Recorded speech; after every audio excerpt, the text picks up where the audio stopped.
Bien, vamos a leer el texto de la Escritura, hermanos. Gracias por su paciencia. Versos 22 a 24, 2 Corintios capítulo 8. Dice así la palabra de Dios. Si lo tiene, lea conmigo, por favor, fuerte. Dice así la palabra del Señor. Enviamos también con ellos a nuestro hermano, cuya diligencia hemos comprobado repetidas veces en muchas cosas, y ahora mucho más diligente por la mucha confianza que tiene en vosotros. En cuanto a Tito, es mi compañero y colaborador para con vosotros. Y en cuanto a nuestros hermanos, son mensajeros de las iglesias y gloria de Cristo. Mostrad pues para con ellos ante las iglesias la prueba de vuestro amor y de nuestro gloriarnos respecto de vosotros. Amén. Cuando nos disponemos a ser diligentes y responsables en cuanto a nuestra participación financiera local, sin darnos cuenta estamos mostrando al Señor Jesucristo que somos conscientes de que su obra nos importa, porque estamos claros que también nos importa la salvación de las personas, tal como a Él le importa y le interesa también, porque ninguna otra tarea en la iglesia, hermanos, es superior al propósito de Dios de que las personas le conozcan y sean salvas eternamente. El tema de la reflexión de este día es para la gloria de Dios. Para la gloria de Dios. Hace tiempo atrás estuve participando por ahí con unos hermanos en un curso bíblico y bueno, en ese tiempo que estuve ahí con los hermanos me enteré que esta iglesia, un hermano que se congregaba o se congrega, no sé, allí decidió participarle a la iglesia de un regalo. Este hermano le regaló a la iglesia varias hectáreas de tierra en Hidalgo. No recuerdo cuántas hectáreas eran, hermanos, pero parece que era mucha tierra. Bueno, yo investigando ahí un poquito acerca de, porque me llamó la atención, ¿no? De que cómo era que esta persona había regalado todas estas hectáreas de tierra a la iglesia. Yo pregunto, oiga, ¿y qué? ¿Cómo? ¿Qué fue eso, no? Me dice, pues es un hermano de la iglesia que tiene sus recursos y nos dijo que él deseaba ayudar a la iglesia otorgándole esa tierra para que la iglesia organizara un proyecto, un campamento, alguna cosa que pudiera ser de bendición para la iglesia, pero también para otras personas. Y es mucha tierra. Y dije, ¿pero por qué la regaló? O sea, nada más por el simple hecho de regalarla, de contribuir para la obra de Dios. Bueno, a mí me sorprendió, ¿verdad? Porque digo, bueno, quien teniendo tanta tierra la vende, ¿no? Y lo disfruta. Pero no este hermano, él decidió regalarla a la iglesia. No sé qué hicieron los hermanos, la verdad ya no me metí más, pero no sé qué hicieron. Pero fue sorprendente que esta persona regalara toda esta cantidad de terreno a la iglesia para la obra de Dios. Es también sorprendente cuando vamos ahí al texto de la palabra de Dios, hermanos, y vemos cómo algunas mujeres decidieron ayudar al Señor con sus recursos financieros durante el tiempo que Él públicamente estuvo desarrollando su ministerio. Me gusta mucho ver el texto de la palabra de Dios porque cuando vamos allá a la palabra del Señor, en Lucas dice que eran pocas las mujeres, se mencionan algunas y dice y otras. Pero lo sorprendente del texto ahí en Lucas, hermanos, es que dice que ellas con sus bienes servían al Señor. Y como le dije no hace mucho, citando el mismo texto de la Escritura, no solo era el Señor, eran sus 12 discípulos también. 13 personas, 13 hombres, que ya sabe, generalmente los hombres comemos mucho, ¿verdad? Entonces, imagínense tener que atender a Jesús y sus 12 apóstoles y darles de desayunar, comer y cenar, ¿verdad? Atenderlos en ese sentido y procurar que sus necesidades básicas pudiesen estar cubiertas todos los días, no importando las circunstancias, sino tratando de ser bendición para Jesús y sus apóstoles. A mí me gusta mucho cuando veo ese texto de la palabra de Dios, que quizá con mucho esfuerzo, sacrificio, pero con una gran disposición, estas mujeres no dejaron de servir al Señor durante ese tiempo que nuestro amado Salvador ministró en esos poquito más de 3 años públicamente. Y me impresiona mucho la disposición de la mujer pobre de Marcos 12, cuando el Señor, viendo cómo echaban las ofrendas, no veía la cantidad, sino la actitud, porque acuérdense que el Señor no ve lo de afuera, sino ve el corazón. Entonces, dice que entre todas las personas que llegaban a echar dinero, hubo una mujer que llegó y que era muy humilde porque sus circunstancias físicas así lo dejaban ver. Una mujer muy humilde, pero lo que le llamó la atención al Señor, y usted ya lo sabe de seguro, es que esta mujer no llevaba bolsas de dinero como llevaban los demás. No echaba grandes cantidades de dinero como lo estaban haciendo los demás. Lo que dice el texto de la palabra de Dios es que esta mujer solo llevaba 2 moneditas. Era todo lo que llevaba y lo echó. Y el Señor se sorprendió. Y el Señor dijo, es que esta mujer echó más que todos. Porque todos echan de lo que les sobra. Pero esta mujer echó todo el sustento que tenía. Todo. Y cabe preguntar, hermanos, aquí a la luz de la enseñanza bíblica, cuando nosotros damos para la obra de Dios, ¿cómo es nuestra actitud? ¿Cómo es nuestra disposición y con qué corazón le damos al Señor nuestros recursos económicos? ¿Cómo es todo esto? ¿Por qué podemos dar? Pero acuérdense que Dios no ve lo que nuestra mano deposita, sino lo que nuestro corazón otorga. Eso es lo que el Señor ve. Podemos dar grandes cantidades de dinero y podría ser posible que eso se diera, pero lo que Dios más bien está evaluando, hermanos, es la razón por la que hacemos las cosas, ¿verdad? No es la cantidad, sino la razón, la motivación. El por qué es que hacemos lo que hacemos y en este caso, por qué damos lo que damos. Vamos al texto de la palabra de Dios en esta tarde, por favor. Vamos a oír lo que Dios tiene que decirnos. Hemos estado tratando este tema y como dejamos claro desde un principio, el afán de tratar esto aquí es porque en el orden que llevamos en el estudio de la palabra de Dios, aquí estamos en estos 2 capítulos, ya en esta segunda carta de Pablo a los Corintios, capítulos 8 y 9, y van a ser todavía otros domingos más que vamos a estar ocupando el tiempo para tratar este asunto acerca de el dar, de nuestra participación financiera en la obra de Dios, y esos aspectos obviamente pues no son de ninguna manera, como dijimos hace 8 días en línea, porque no pudimos estar aquí en el templo, no son fáciles, ¿verdad? Ni para usted oírlo, porque no queremos de ninguna manera que nadie se lleve la idea de que ay, ya me están pidiendo, a ver qué me van a sacar, ya me están queriendo convencer de que debo dar. No se trata de eso aquí. Aquí no es eso. No, aquí nadie da fuerza. Aquí damos porque deseamos hacerlo, porque estamos convencidos de que el participar de nuestros recursos para la obra de Dios es algo que tiene un fundamento en nuestro corazón y lo tenemos claro y lo hacemos convencidamente y lo damos de todo corazón. No estamos de ninguna manera tratando de forzar la voluntad de nadie, ni de hacer que nadie se sienta de ninguna forma obligado a hacer algo que no quiere, porque jamás ha sido esa la intención de la iglesia con nadie, y no lo va a hacer, hermanos, de ninguna manera. Entonces, ¿es para usted incómodo? ¿Por qué no queremos que nadie se lleve esa idea? Porque no es así. Y es incómodo para mí porque no es fácil, ¿verdad?, hablar estas cosas, porque tampoco queremos que piensen lo que no estamos queriendo que nadie piense, ¿verdad? Estamos tratando de ser lo más transparentes posibles en el uso de los recursos que la iglesia logra reunir mensualmente, de modo que podamos determinar juntos en qué se van a utilizar. Obviamente, hermanos, como usted lo puede ver hoy, se emplean recursos para hacer mejoras en la casa de Dios.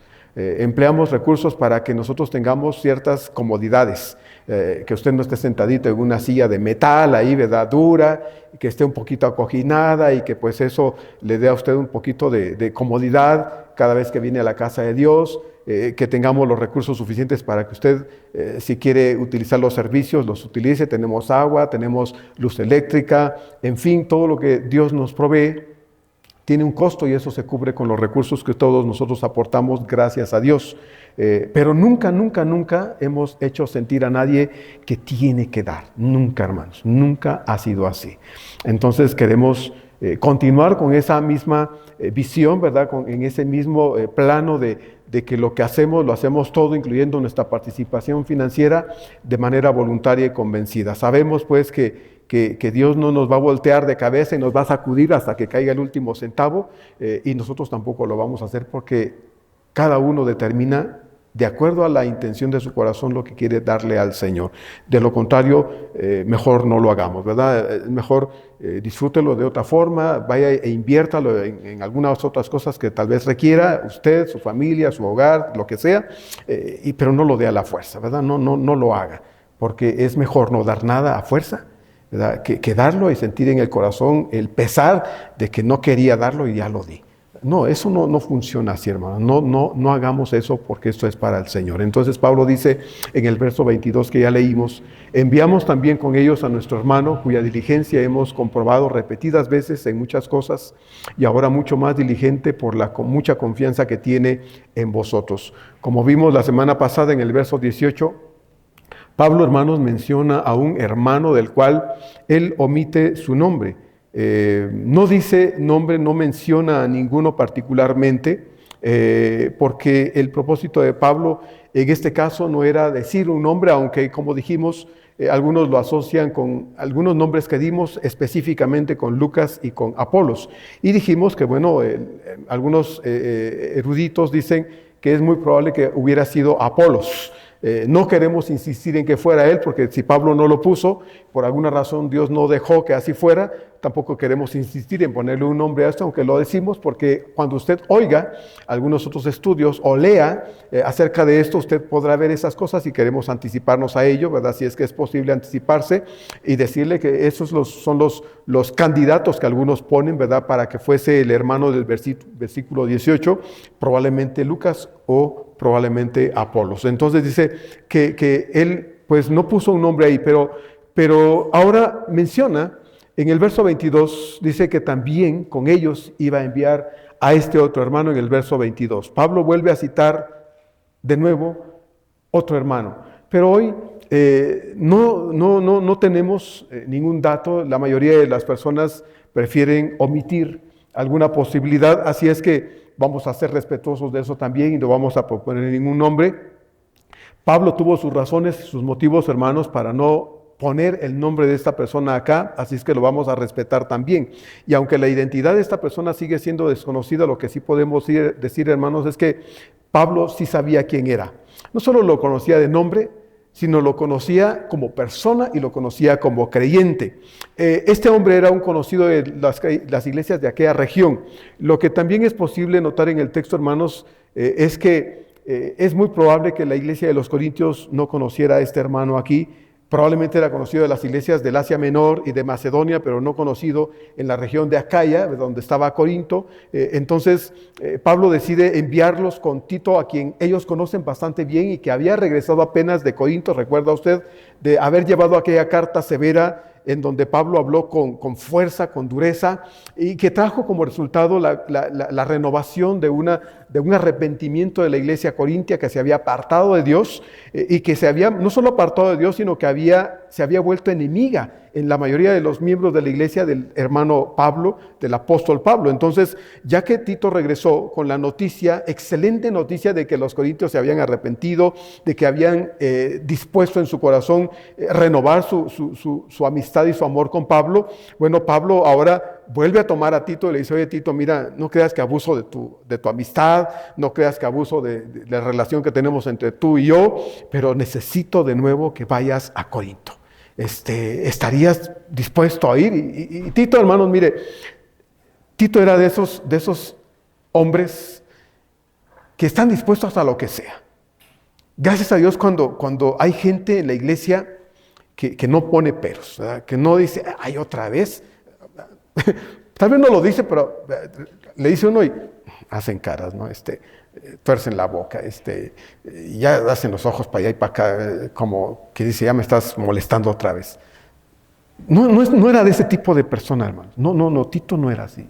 Era ese tipo de hombre que Pablo le dijo, Tito, mira, sé que acabas de venir, no has ni desempacado tus maletas, ahí las tienes todavía, pero requiero, si es posible, que vayas otra vez a Corinto.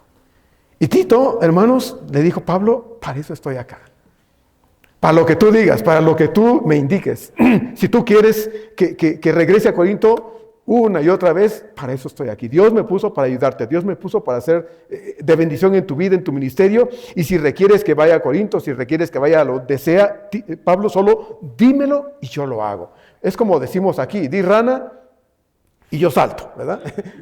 Entonces, tú dime y yo hago lo que tenga que hacer. Tú da las indicaciones, yo las voy a seguir. Entonces, es hermoso, hermanos, cuando de verdad vemos gente como Tito en la iglesia, que anda buscando en qué ser de bendición, que anda buscando en qué ayudar, que anda buscando en qué colaborar, que anda buscando qué hacer más. No se conforma con poner este trapo aquí, no, ya lo puso, ahora va a ver qué más hace por allá. No, es gente activa, gente que está dispuesta al servicio. Eso es lo que me hace a mí dar gusto, hermanos, saber que si decimos, hermanos, vamos a trabajar, pastor, dígame qué hay que hacer.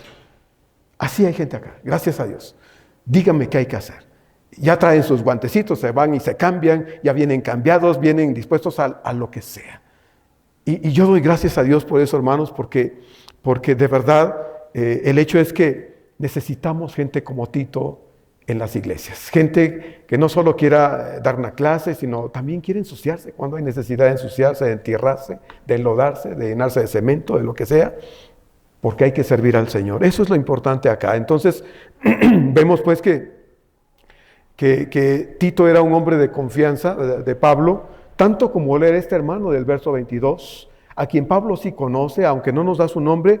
Pablo está de acuerdo porque así como al hermano del verso 18 hubo que elegirlo para que fuera con Tito a Corinto, porque la misión a la que iban no era un asunto fácil, sino muy delicado, y usted ya sabe de qué se trata. Ahora este hermano, a quien las iglesias nombran para que vaya junto con Tito, y el hermano del verso 18, hermanos, forma un trío de hombres de toda la confianza, no solo de las iglesias, sino especialmente de Pablo. Es interesante entonces notar aquí que este hermano, conocido por Pablo y conocido por las iglesias de la región de Macedonia y de Asia Menor, probablemente no lo conocían los corintios.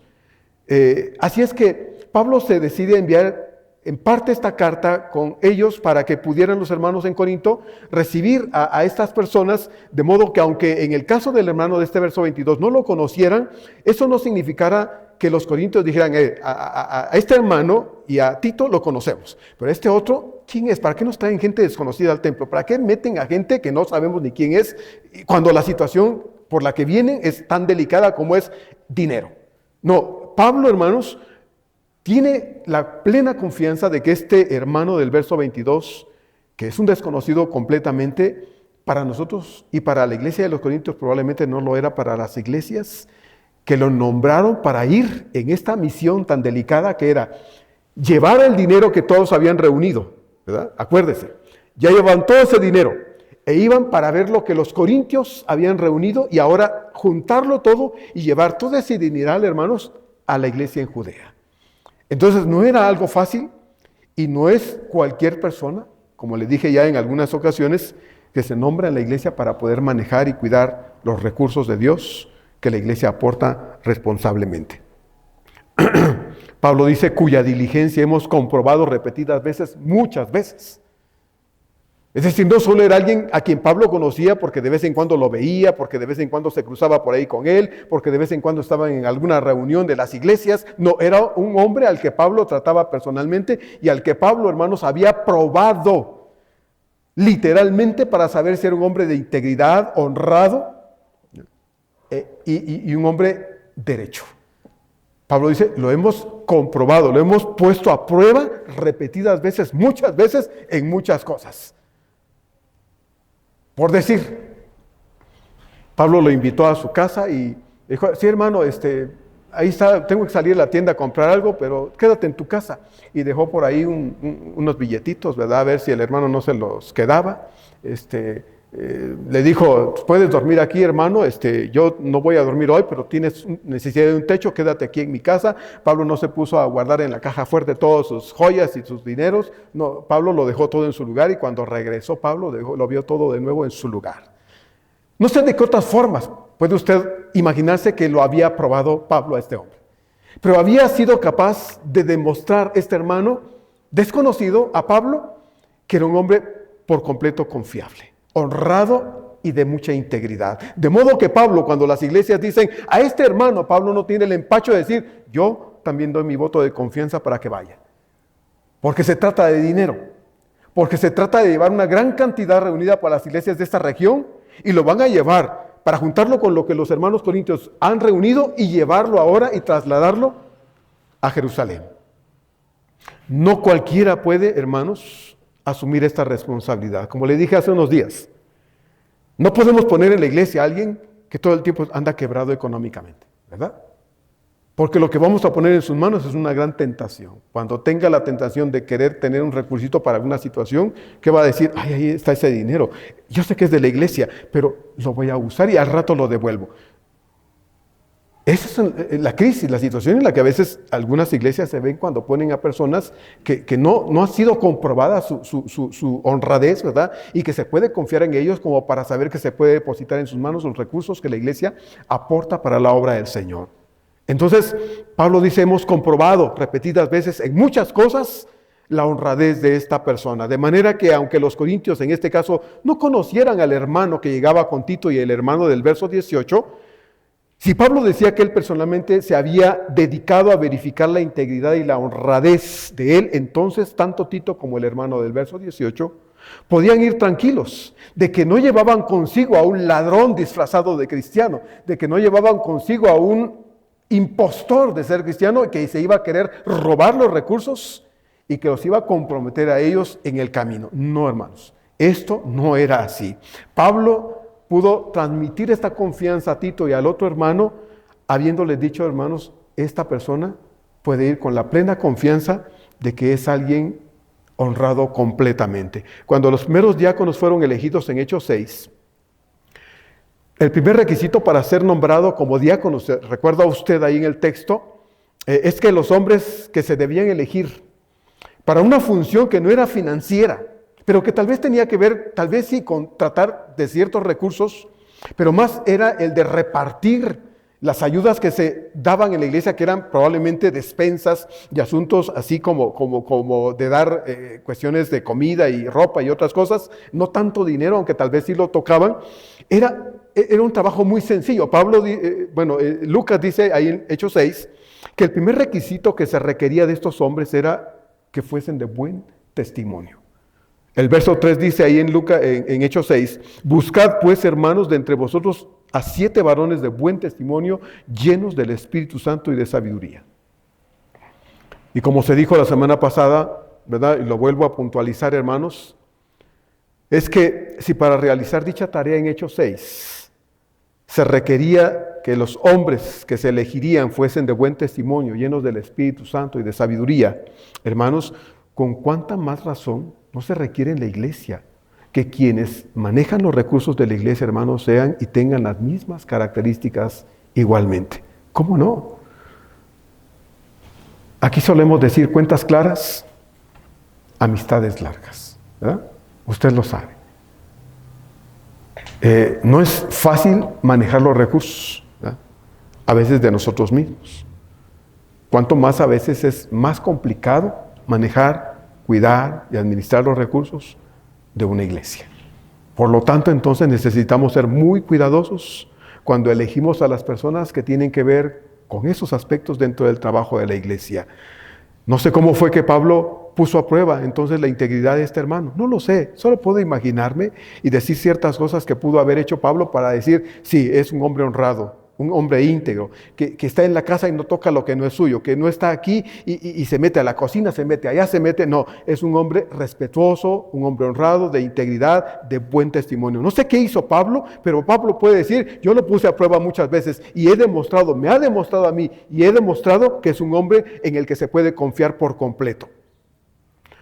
Cada persona que es elegida dentro del liderazgo de la iglesia, hermanos, es sin duda alguna gente que conocemos lo suficiente como para que se le pueda encargar, Dios a través de la iglesia encargar el servicio, el trabajo en alguna de las diferentes áreas que tenemos en el trabajo en la iglesia. Se puede nombrar a alguien porque sabemos que es responsable, creemos que es responsable y se le puede nombrar para que pueda desempeñar algún ministerio, estar al frente de algún ministerio en la iglesia. Aquí no nombramos a personas que solo porque nos caen bien, no nombramos a personas solo porque tienen ciertas características físicas o intelectuales, no. Nombramos personas, oramos para ello y nombramos personas que creemos, hermanos, que tienen la capacidad para servir al Señor y que pueden liderar un ministerio en la iglesia. Entonces, no nombramos a las personas solo porque nos caen bien, no nombramos de una persona de buenas a primeras sin conocerle, ¿verdad? Nombramos a personas que tengan por lo menos un tiempo de asistir al templo, que estén creciendo en el Señor, que estén dando frutos y evidencias de que son personas que aman a Dios y aman su obra, que tienen buen testimonio y por supuesto, hermanos, ¿verdad? El deseo sincero de servir en la obra de Dios. Hemos visto gente aquí en la iglesia que han tenido ministerios, han desarrollado alguna tarea en la iglesia y aquí están. Pero el día que dejan de llevar a cabo la tarea y dejan de lado el servicio, también se desaparece, ¿no? También se desaparece. No queremos a nadie aquí presente solo porque tiene que hacer algo, no, es al revés, ¿no? Vemos su responsabilidad, vemos su constancia, vemos su fidelidad a la obra de Dios, vemos su amor a la obra de Dios, vemos su crecimiento espiritual. Tratamos de evaluar todas estas cosas para decir, sí, podemos nombrarle, podemos elegirle, podemos ponerle al frente de algo dentro de la iglesia porque creemos que tiene la capacidad para ello. Cada responsable de un área ministerial en la iglesia, hermanos, solo es un líder. Lo hemos dicho muchas veces. Un servidor, uno que va delante de aquellos que participan con él o con ella en el ministerio que está liderando. Pero no es un jefe, no es un gerente en la iglesia, ni tampoco una especie de empresario aquí. No, hermanos. Cada líder debe tener la capacidad de reconocer que está bajo la autoridad del único dueño de la obra de Dios. Y usted sabe que el único dueño de la obra de Dios aquí es Cristo Jesús. No es el pastor, no es ningún otro líder dentro de la iglesia, es Dios y no el pastor, es Dios y no el profeta o el apóstol, que de hecho no sirven esas funciones hoy, ¿verdad? En la iglesia no son bíblicas esas funciones, la única función bíblica es la del pastor. Así es que el pastor no es el dueño de la iglesia.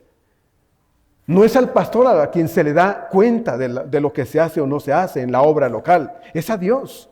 Obviamente, ¿verdad? La iglesia requiere que cuando se le pida cuenta, se le exija de alguna forma que responda a ciertas preguntas con respecto a su ministerio o el área donde está desarrollando, tenga una respuesta correcta a la luz de un servicio que está brindando. Pero hermanos, aquí solo somos servidores en la obra de Dios. Nadie es más que esto. Porque cuando pasamos de ser servidores a creer que somos una especie de jefes aquí, ¿verdad? Y dueños de las cosas de Dios, nos empezamos a portar como el siervo negligente o el siervo abusivo de Mateo 24. En el verso 48-51 que Jesús deja claro y dice así estas palabras con respecto a esto. Dice, pero si aquel siervo malo dijere en su corazón, mi Señor tarda en venir, y comenzare a golpear a sus consiervos y aún a comer y a beber con los borrachos, vendrá el Señor de aquel siervo en día que éste no espera y a la hora que no sabe, y lo castigará duramente, y pondrá su parte con los hipócritas. Allí será el lloro y el crujir de dientes. Entonces, cuando vemos en la palabra de Dios, hermanos, que debemos cuidar nuestra conducta y debemos cuidar nuestro proceder, cuando estamos dirigiendo, cuando estamos al frente de un ministerio, estamos sirviendo al Señor, debemos tener mucho cuidado porque si no lo hacemos, vamos a asumir actitudes que son impropias de la razón y la esencia de ser de un ministerio dentro de la iglesia. Así que no cualquiera puede asumir alguna posición dentro de la iglesia de tanta seriedad, de tanta responsabilidad, sino aquellos que son probados y son reconocidos como creyentes de buen testimonio, que son llenos del Espíritu Santo y son sabios, ¿verdad?, para desempeñarse en alguna de las áreas del trabajo de la iglesia, y cuánto más, hermanos, si va a tener que ver con las finanzas en la obra del Señor. Verso número 23. Dice entonces Pablo: en cuanto a Tito, es mi compañero y colaborador para con vosotros, y en cuanto a nuestros hermanos, son mensajeros de las iglesias y gloria de Cristo. Es muy claro en el verso 23, en este verso 23, que Pablo hace una marcada separación entre Tito y los hermanos del verso 18 y el verso 22. Pablo dice: en cuanto a Tito, es mi compañero. Hace alusión a una posición que Tito sí ocupa en la relación que tiene con Pablo, pero dice: y en cuanto a los hermanos, bueno, ellos, dice, son mensajeros de las iglesias y gloria de Cristo. Ahora, el hecho de que Pablo diga esto de Tito y no lo diga de estos dos hermanos, no significa de ninguna manera, y lo aclaro otra vez, hermanos, que Pablo no los conozca. Claro que sabe quiénes son. Por alguna razón desconocida no tenemos sus nombres, pero Pablo sí sabe quiénes son. Y son hombres en los que Pablo puede confiar, porque la misión que van a desempeñar, que están desempeñando y van a seguir desempeñando, hermanos, hasta que el dinero y los recursos lleguen a manos de los hermanos en Judea, se acabará. Mientras tanto, Pablo puede decir: yo sé quiénes son. Tito es mi compañero. A ellos los nombraron las iglesias, pero eso no significa que yo no pueda dar mi aval, ¿verdad?, mi voto de confianza a estos dos hombres que son de nuestra entera confianza. Pablo dice entonces, y llama a Tito compañero y colaborador. Si usted revisa las cartas de Pablo, que son 13, Pablo no llama a nadie compañero, a nadie. La única vez que Pablo usa esta expresión para referirse a alguno de sus colaboradores es en función de Tito. Mire que Timoteo fue un hombre bien cercano a Pablo también. Y usted puede ver que hubieron otros cercanos a Pablo. Apolos, ¿verdad? Aunque tal vez la relación no era tan cercana, pero estaba bastante cercano a Pablo. Pablo menciona a otros hombres, incluso mujeres, en sus cartas, que fueron gente que fue de bendición en la vida de Pablo. Lucas, por ejemplo, ¿verdad?, era un fiel siervo al lado de Pablo. Algunos dicen que era su médico de cabecera, por lo tanto siempre andaba junto con Pablo. Pablo no dice de Lucas mi compañero, Pablo solo lo dice de Tito. Y la expresión compañero aquí, hermano, indica un título de absoluta y profunda confianza en una persona. Y Pablo lo deposita en la persona de Tito. Entonces, tampoco quiere decir que Tito fuera su favorito. No hay esto. Tal vez la expresión para nosotros, hermanos, no es fácil entenderla en el contexto de nuestra sociedad, ¿verdad?, de nuestra cultura, pero en la cultura judía, cuando un hombre decía es mi compañero, está hablando de una relación que no solo es tan estrecha y tan íntima, tan profunda entre dos personas, que no deja lugar a duda de que esa persona es estimada, pero no es, en este caso, en el plano de un hombre o una persona favorita, ¿verdad?, con exclusividad sobre el resto de las personas que tienen trato con esa misma persona. No, Pablo no está diciendo que es su favorito, está diciendo es mi compañero, es un hombre al que si yo le digo que haga algo, lo va a hacer. Yo no tengo duda, dice Pablo, de que Tito ocupa una posición en mi vida de gran servicio y de gran bendición. Por eso piensa Pablo que Tito es un compañero incomparable. Entonces, nadie más es llamado así en las cartas de Pablo, y es que Tito compartió una buena parte del ministerio de Pablo, hermanos, demostrando no solo que era un hombre confiable, sino que además responsable en todas las tareas que Pablo le asignó. Y yo creo que era ese tipo de persona, de servidor, de ayudante, de auxiliar, o como usted lo quiere llamar, en el que Pablo decía: Tito, mira, haz esto, y Pablo no tenía que ir a verificar si lo había hecho y cómo lo había hecho. Pablo sabía que Tito había cumplido plenamente con el encargo y lo había hecho lo mejor posible. Si Pablo lo había mandado a Corinto con una carta que era difícil, y lo dijimos en su momento, aún a riesgo de que los corintios se desquitaran con Tito y le dieran una buena golpiza, ¿verdad? Porque eso también lo implicaba. Tito no dijo: Pablo, me envías a la boca del lobo. No, Tito estuvo dispuesto a ir, aun cuando sabía Tito mismo que la ocasión, el motivo del viaje era delicado y sumamente peligroso. Así es que Pablo, con cuánta razón, hermanos, no puede decir de Tito: es mi compañero, es mi compañero. Era tal la confianza de Pablo en Tito, que sabía que todo lo que Tito le había pedido, a Tito, Tito lo había hecho con todo su corazón. Entonces, Pablo requería de regreso a Tito en Corinto. Y es que la confianza, hermanos, la confianza no se exige. Sí la podemos exigir y demandar, pero no se exige la confianza, hermanos, se otorga y se gana. En el trato que tenemos, uno sabe en quién puede confiar y en quién no puede confiar, ¿verdad? En quién usted puede depositar un comentario de alguna cosa, alguna opinión de alguna cosa, que usted sabe que esa persona no va a llamar de inmediato al pastor y a veces, pastor, fíjese que el hermano ya me dijo esto. No, usted sabe que esa persona no va a andar regando un secreto, una cosa que usted le compartió. Simplemente usted confía en esa persona porque le ha dado los elementos para saber que esa persona realmente es una persona de confianza. Tito lo era en la vida de Pablo. He conocido hermanos que de verdad quieren trabajar, quieren servir, pero no son constantes, no son entregados a la obra de Dios.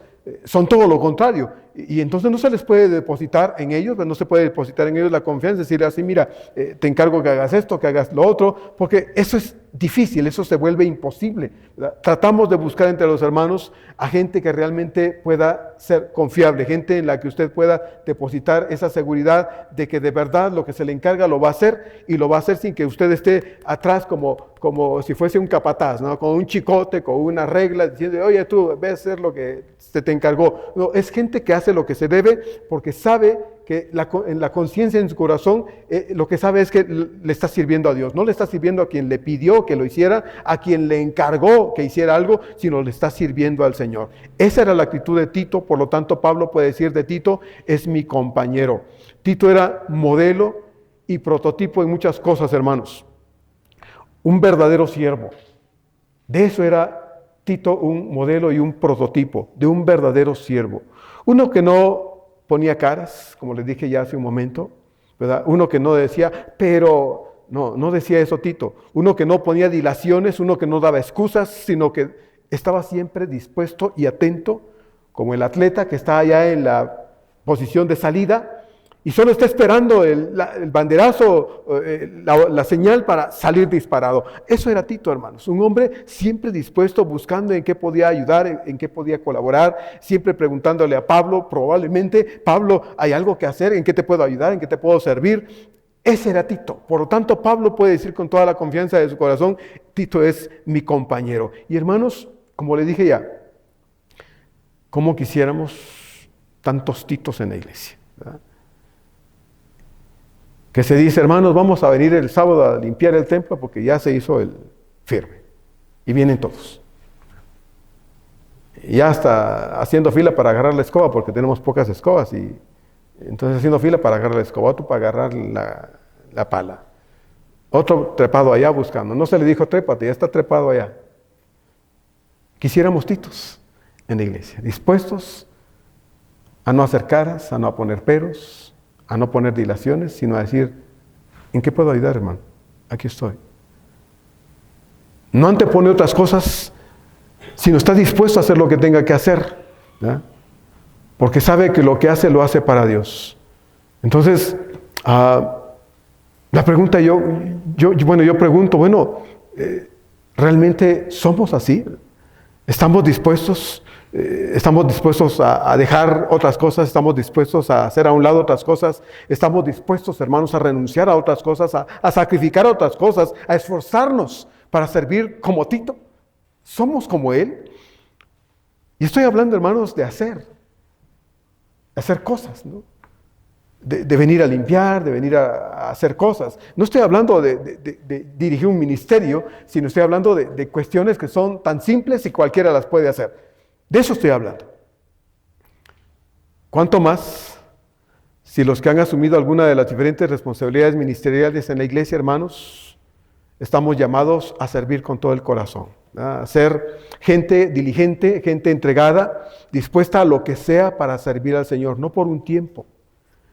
Por eso la palabra ministerio implica la disposición de una persona que está dispuesta a servir ininterrumpidamente por el tiempo que sea.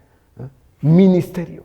Está ministrando, y la palabra ministerio implica la disposición de una persona para hacerlo todas las veces posibles a quien sea, el tiempo que sea.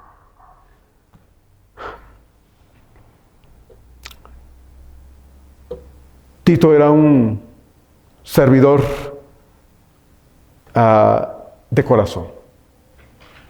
Y la iglesia de hoy, hermanos, requiere de titos modernos que estén dispuestos a servir con todo su corazón también. Como los hermanos del verso 18 y del verso 22. Así también, gente que estuviera dispuesta a decir, he demostrado con hechos que soy confiable, he demostrado con hechos que puedo hacer lo que se me encargue, he demostrado con hechos que pueden decirme lo que sea y yo lo voy a hacer. Así como estos hombres del verso 18 y del verso 22, siempre dispuestos a hacer las cosas y hacerlas correctamente, porque su amor por Dios y por la obra de Dios está muy por encima del cansancio, muy por encima de su economía, de sus muchas ocupaciones, de sus propios intereses materiales y aún de la vida temporal. Esa es la actitud de Tito y esa es la actitud de los hermanos del verso 18 y 22. Así que sí, hermanos, Tito era un compañero para Pablo y además, dice Pablo, mi colaborador. Así como Lucas, como Timoteo, como Aristarco, como Bernabé, como Apolos, como Aquila y Priscila, como muchos otros. Pablo dice, y también es mi colaborador, porque no solo es mi compañero, alguien que está a mi lado y está diciéndome cada rato, oye, ¿qué más? ¿Qué más? ¿Qué más? ¿Qué más? No, alguien que le mando a hacer las cosas y las hace. Está colaborando, no conmigo, dice Pablo, sino con el ministerio que Dios me dio. Es decir, servimos juntos al Señor. Esa es la expresión de la palabra colaborador. Alguien que no sirve a la gente, sino sirve a Dios. Esa es la visión que tiene Pablo acerca de ser un colaborador. Y Pablo aplica esta palabra a Tito, pero también a los hermanos del verso 18 y el verso 22. Pablo conocía a los otros hermanos, no eran desconocidos para él, pero iban en equipo con Tito. Así es que no se podía mandar a cualquier persona a llevar a cabo esa tarea tan llena de responsabilidad y de seriedad. Debían ser gente honrada, de integridad, gente correcta en su forma de vida, de modo que las iglesias pudiesen tener la tranquilidad de que el dinero que ellas enviaban para que fuese de bendición a los hermanos en Jerusalén pudiese cumplir con el requisito, el objetivo y la finalidad por el que ese dinero se había recogido con tanto amor. Tal como el mismo Pablo dice al final, en este verso 23, que no solo son simples mensajeros.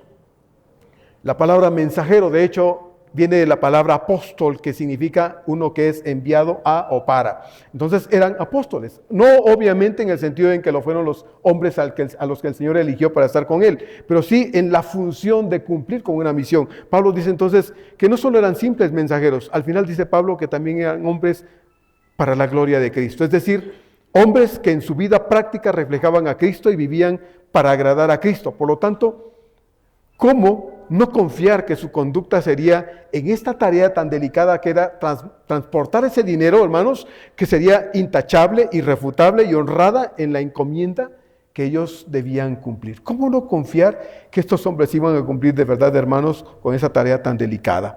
Pablo concluye este párrafo y el capítulo 8 diciendo entonces en el verso 24, mostrad pues para con ellos ante las iglesias la prueba de vuestro amor y de nuestro gloriarnos respecto de vosotros.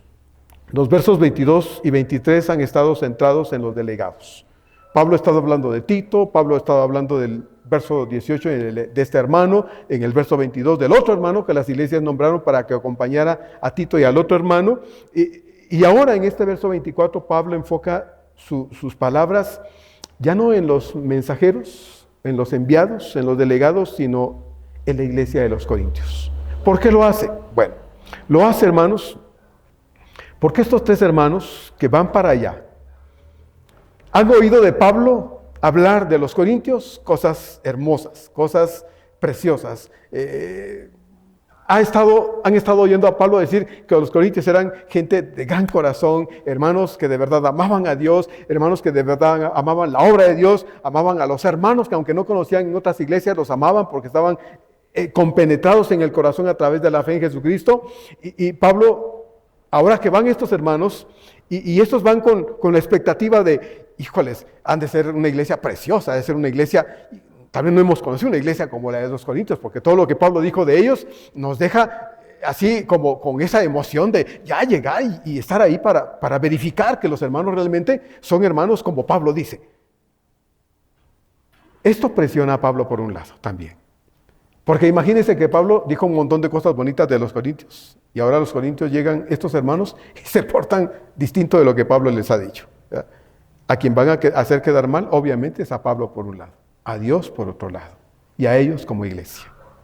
Ahora, ¿nos debe preocupar el que digan? Sí, no, hermanos. Nos debe preocupar, sí, en el sentido de que nosotros como familia local, como iglesia local, debemos trabajar siempre para producir entre nosotros y como testimonio ante la comunidad en la que estamos, entre la que estamos, y de otras iglesias, hermanos, que somos una iglesia digna de Dios. Una iglesia propia, que obedece, que honra a Dios, viviendo de tal forma que está tratando de seguir en las enseñanzas del Señor. Eso es lo que sí nos debe preocupar. Y no nos debe preocupar en el sentido de que si estamos haciendo lo correcto, hermanos, entonces de manera natural se va a dar un buen testimonio de la iglesia entre nosotros como comunidad local, aquí internamente, y ante las personas que nos rodean, ¿verdad? Que es la comunidad donde estamos y las iglesias que nos conocen, que estamos aquí en esta colonia Arboledas del Sur. Entonces, Pablo ya ha dicho suficiente de los comisionados que van para recoger el dinero. Ahora es el momento para que la iglesia corintia demuestre, como lo están oyendo, con hechos, que todo lo que Pablo ha estado diciendo de ellos como cristianos es verdad. Y específicamente lo será para estos 3 creyentes en el aspecto de la razón por la que van a Corinto. Y es el asunto del dinero que los corintios o ya recogieron o van a terminar de recolectar a la llegada de Tito y los otros hermanos, y los van a entregar a sus hermanos para que lo lleven ahora todo junto a Jerusalén. Entonces, la preocupación de Pablo en cierto modo es porque él tampoco quiere quedar mal ante estos 3 hermanos.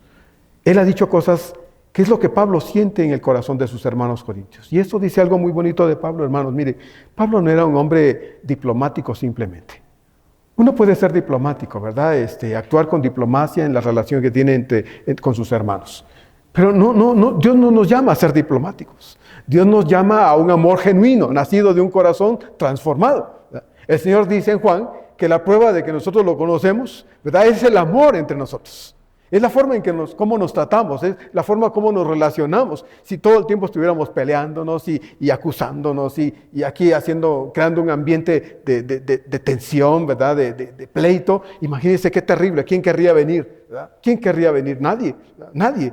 Pero no es esa la razón por la que estamos acá. No estamos para pelearnos, estamos para demostrar a Dios primero que obedecemos, produciendo entre nosotros una relación nacida de Dios, ¿verdad?, una relación basada en el amor, en el respeto y la cordialidad, la sinceridad y todo eso que viene juntamente con el amor que Cristo ha puesto en nuestro corazón. Entonces, Pablo debe preocuparse, sí, en cierto modo, porque él no quisiera de ninguna manera que ninguno de estos hermanos, Tito y los otros 2 hermanos, dijeran, no, pues la verdad es que Pablo le echó demasiada salsa a sus tacos cuando habló de la iglesia y resulta que estos hermanos son más fríos que un témpano de hielo, ¿verdad? Son más duros que una piedra y son más codos que los hermanos del norte, ¿verdad? Entonces, Pablo, hermanos, no quiere que eso se dé.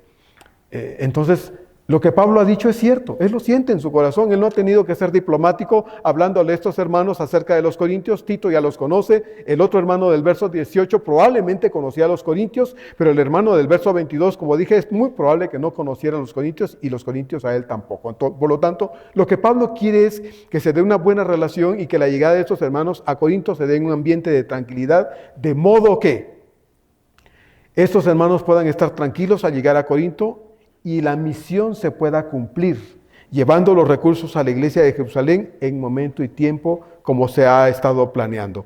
Como los hermanos de los versos 18 y 22 eran los emisarios de las iglesias de la región de Macedonia y Asia Menor, Pablo exhorta a la iglesia corintia a demostrar en la práctica entonces que ellos son creyentes que imitan a Cristo. Por lo tanto, también son generosos y además que también pueden trabajar armoniosamente con las iglesias que aunque no conocen, hermanos, porque en ese tiempo la mayoría de las iglesias no se conocían, que pueden trabajar con ellos aunque no se conocen. También era un compromiso para Pablo, hermanos, porque pues Pablo entonces no quería quedar mal con estos hermanos y él está tratando de hacer un llamado a la iglesia corintia y les está diciendo, hermanos, por favor, no hagan que quede mal con mis hermanos enviados. No permitan que mis palabras se las lleve el viento, porque yo he dicho cosas que creo de ustedes, así es que por favor no me defrauden. Pablo estaba convencido en su corazón acerca de la actitud llena de amor de los corintios y que la conversión a él en la renovada relación de amor y armonía que tenía Pablo con sus hermanos corintios se iba a demostrar ahora en un acto de generosidad de parte de los corintios, y que los 3 creyentes que iban mensajeros de las iglesias y de Pablo, en este caso hablando de Tito, se iba a verificar en la abundancia de los bienes económicos que los corintios iban a entregar en las manos de los mensajeros para llevarlos a los hermanos necesitados en Jerusalén. Así pues, hermanos, nosotros también debemos en alguna forma esforzarnos en mostrar que entendemos que la palabra de Dios nos exhorta, nos invita y trata de convencernos para que nosotros que servimos en la obra de Dios lo hagamos con un corazón dispuesto, sin que nada nos haga hacer las cosas a fuerza, en contra de nuestra voluntad, sino con un corazón dispuesto, porque lo que estamos haciendo, en el área que sea que sirvamos, hermanos, se lo estamos entregando al Señor.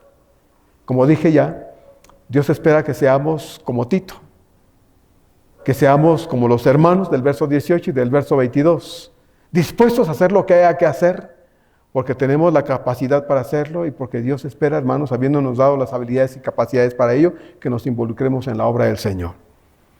Pero, como estamos tratando un texto de la palabra de Dios en donde se habla de recursos económicos, tengo que decirlo, Dios espera que nosotros, hermanos, responsablemente también respondamos a Dios, dando de nuestros recursos para que la obra de Dios no se deje de hacer. A veces, los recursos tendrán que dirigirse en aspectos que son necesarios para que la obra de Dios se siga haciendo, como en este caso, que las instalaciones de la casa de Dios mejoren. Sí, se hizo un gasto fuerte, pero tenemos y esperamos en el Señor que las cosas en términos de lo material puedan estar bien. Obviamente, hermanos, se pueden hacer, gracias a Dios. Pero la razón fundamental para la que Dios nos da los recursos, obviamente no es para ahora gastárnoslos en poner adornitos, en hacer esto y lo otro. No, es para el evangelismo. Es para que las personas conozcan el mensaje de salvación, escuchen el mensaje de salvación y puedan creer en Cristo Jesús como su Salvador personal.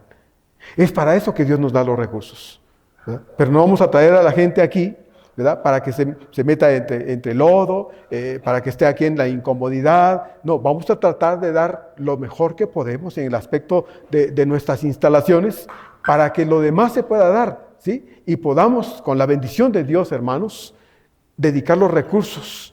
Ojalá, ¿verdad?, se pudiera en la mayoría de los recursos que tenemos para poder ganar a otras personas para el Señor. Esa es la razón por la que Dios nos da recursos. Que nosotros podamos, hermanos, dedicarlos para la obra de Dios en el propósito que Dios tiene para el mundo, y este es que la gente lo conozca a Él específicamente. Entonces, esforcémonos para que nuestra disposición para colaborar en el sostenimiento de la obra de Dios, si así lo deseamos voluntaria y convencidamente, lo podamos hacer. Nuestra fuerza, nuestra participación financiera aquí, hermanos, no es obligada de ninguna manera. Y si en algún momento dado ha creído usted que el pastor o alguien está tratando de manipularle y de obligarle a que dé algo que usted no quiere dar, no haga caso. No haga caso. Por eso el texto que repetimos todas las veces aquí, ¿verdad?, y que ya no sabemos de memoria y hasta lo soñamos tal vez, es: no des con tristeza, ni des con necesidad, porque Dios al que ama es al que da alegremente. Entonces, hermanos, demos para la gloria de Dios. No demos para vanagloria propia, no demos para demostrar que somos indispensables, no demos para creer que nos deben algo, o peor, que Dios nos debe algo por lo que doy para el sostenimiento de la obra de Dios. Si servimos en alguna área del quehacer ministerial, si colaboramos apoyando alguno de los ministerios de la iglesia que lleva a cabo, si participamos haciendo alguna labor dentro del trabajo de la iglesia, o si aportamos financieramente, hermanos, y voluntariamente de nuestros recursos para el trabajo local, recordemos que lo que hacemos y lo que damos, todo debe ser hecho para la gloria de Dios. Si no es con esa visión, si no es con esa manera, con esa actitud, con ese propósito, hermanos, entonces no dé. No aportemos nada, no regalemos nada. ¿Por qué? Porque eso va a ser más tropiezo para usted que de bendición para la obra de Dios. Entonces, recalcamos el hecho, hermanos, de que no estamos aquí para que nosotros seamos el centro de las cosas. Estamos aquí para que nosotros podamos dar gloria a Dios con las decisiones que tomamos en las áreas en las que nosotros deseamos servir y específicamente en función del texto que estamos estudiando, con la forma en que nosotros decidimos aportar para el sostenimiento de la obra de Dios. Si lo hacemos para la gloria de Dios, bendito sea Él. Aunque fuesen como la viuda pobre de Marcos 12, 2 moneditas y vienen del corazón, Dios las va a bendecir. Pero si damos por montones y lo damos con dolor de corazón, mejor quédeselo, mejor guárdeselo, gásteselo en otra cosa que no va a ser de bendición en la obra de Dios. No lo va a hacer, se lo aseguro, no lo va a hacer. Entonces, no demos con tristeza ni demos por necesidad, ¿no? Demos para la gloria de Dios, si esa es la razón por la que deseamos colaborar. Vamos a orar. Amado Señor, en esta preciosa tarde, te damos gracias, Dios, porque tú nos has dado la bendición, eterno Padre, de servirte y hacerlo, Señor, en las diferentes áreas ministeriales de la iglesia local aquí, Iglesia Fuente de Agua Viva. Pero también, Señor, nos has dado la bendición de participar financieramente. Y yo te doy gracias, Dios, porque sé que si no todos los que participamos, Señor, tratamos de participar financieramente de corazón. No damos con dolor del corazón, Padre, porque sabemos que si así fuera, más valdría no dar ni un centavo.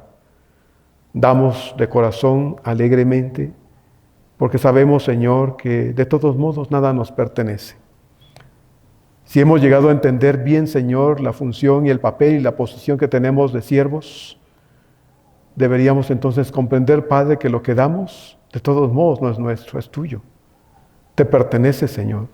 Solo te damos una parte del 100% que nos das.